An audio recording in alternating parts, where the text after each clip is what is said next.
je vais vous raconter mon histoire. Celle d'un père qui s'est battu durant 1067 jours pour revoir ses bébés. L'histoire d'un cauchemar devenu réalité. Vivre sans eux, c'est comme vivre en apnée. Faire semblant de sourire alors que chaque jour est une torture.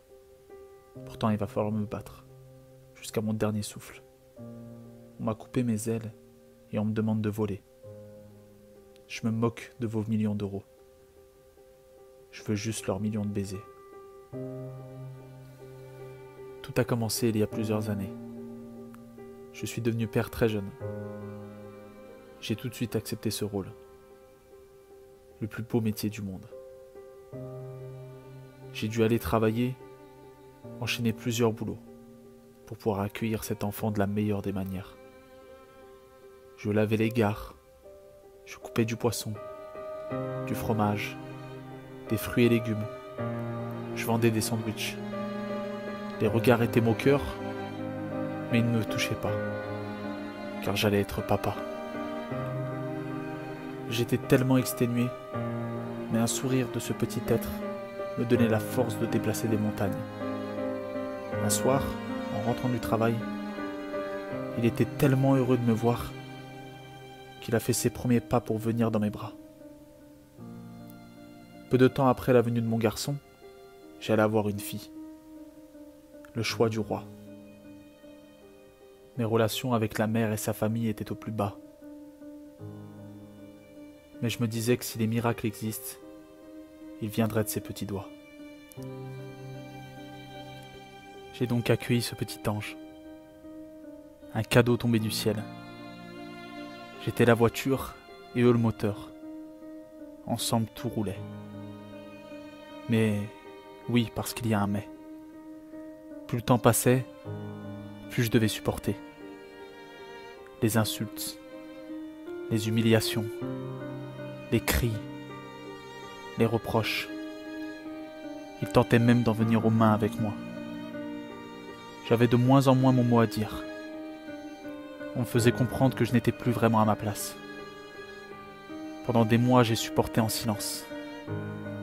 Je dormais sur le canapé et mon fils venait me rejoindre chaque soir. Je lui racontais une histoire les larmes aux yeux. Et un beau jour, après une énième dispute, j'ai décidé de retourner dans ma ville. Pour le bien des enfants, comme pour me sacrifier. Une fois arrivé chez mes parents, j'ai découvert le pire. La mère des enfants avait une double vie. Elle fréquentait celui qui allait prendre ma place. Le cauchemar avait bel et bien commencé. J'ai tout tenté. Appeler, me déplacer, contacter la famille, les amis, l'école, attendre qu'ils retrouvent la raison. Tout.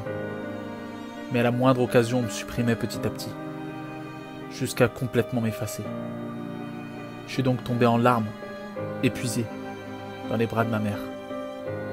C'est à ce moment précis que j'ai pensé au pire. Mettre fin à mes jours. Je savais qu'ils étaient capables de tout. Retourner les gens contre moi, me pourrir la vie. Si je tentais de retrouver le bonheur, ils essaieront de le détruire. Et savoir que mes enfants appellent un autre homme papa était épouvantable à vivre.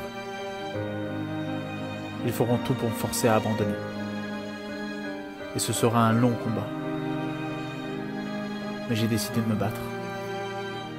J'ai travaillé chaque jour plus que la veille, et moins que le lendemain. J'ai fait appel à la justice même si les procédures sont longues, trop longues. Je me suis reconstruit. J'ai réalisé des rêves. J'ai donné autour de moi car pour recevoir, il faut savoir donner. En ayant à chaque fois que j'ouvrais les yeux et les fermais, la même pensée pour mes deux bijoux. J'ai fait un nombre incalculable d'allers-retours pour les voir sans succès, en me voyant au quotidien être remplacé de leur mémoire, et un autre jouir de les voir grandir pendant que je souffrais en silence. Comme prévu, ils ont inventé les pires mensonges à mon sujet, pour me détruire, me voir commettre une erreur. Mais j'ai tenu bon. Pour faire bouger les choses, j'ai décidé de faire une marche. 500 km de mon domicile jusqu'aux enfants. Sous la pluie, le vent, la chaleur, mais rien ne pouvait m'arrêter. J'ai réussi à terminer mon parcours les pieds en sang, mais j'ai réussi pour eux. Mais une fois de plus, on me refuse le droit de les serrer dans mes bras, d'entendre leur voix. S'ensuit des audiences au tribunal. L'attente, car le temps est votre pire ennemi durant cette période. Des faux espoirs, des déceptions, encore et encore et encore. Malgré ça, il faut rester concentré et y croire, toujours y croire, jusqu'à ce que, face à la juge il y a quelques jours, mon histoire la touche. Elle décide de faire promettre à la mère de me laisser voir les enfants.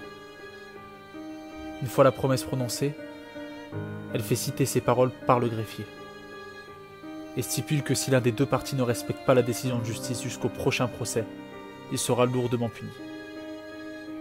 Je sors de la salle et j'ai du mal à y croire. Toutes ces années, tous ces mois, tous ces jours à attendre dans la souffrance. Nous y sommes presque. Je vais peut-être enfin revoir ma chair, mon sang, pour qui je me bats depuis si longtemps. Les derniers jours sont si longs. Je ne dors pas. J'imagine tous les scénarios dans mon esprit. Et vient le jour J. Je prends la route la boule au ventre. Chaque kilomètre qui me rapproche d'eux, la pression et les larmes sont de plus en plus lourdes. Une fois arrivé sur place, il reste à peine quelques minutes. C'est le moment de vérité. Je me tiens là, devant chez eux, les mains moites. Je regarde le sol comme pour ne pas recevoir une nouvelle fois un coup de couteau en plein cœur. Ce sont les secondes les plus longues de toute mon existence. Et soudain, deux sublimes petits êtres sortent, le sourire aux lèvres. Je retiens mes larmes et ma joie pour ne pas les effrayer. J'ai réussi. Les voilà enfin devant moi. J'ai vécu ce jour-là comme la plus belle journée de ma vie. Nous avons ri. Je les ai couverts de cadeaux. Nous avons joué, comme si rien ne s'était jamais passé. Quelques regards et toutes ces années de galère étaient disparues. C'est la meilleure réponse à tous ces mensonges. Une renaissance. J'ai enfin gagné. C'est une nouvelle vie qui s'offre à nous. C'est vous et moi contre le reste du monde. Rien n'arrête l'amour d'un père. Rien ne sera jamais simple, mais réunis, tout sera plus facile. Je les aime. Gardez toujours espoir. N'abandonnez jamais. Car seul on va vite, mais ensemble on va plus loin. Ramos.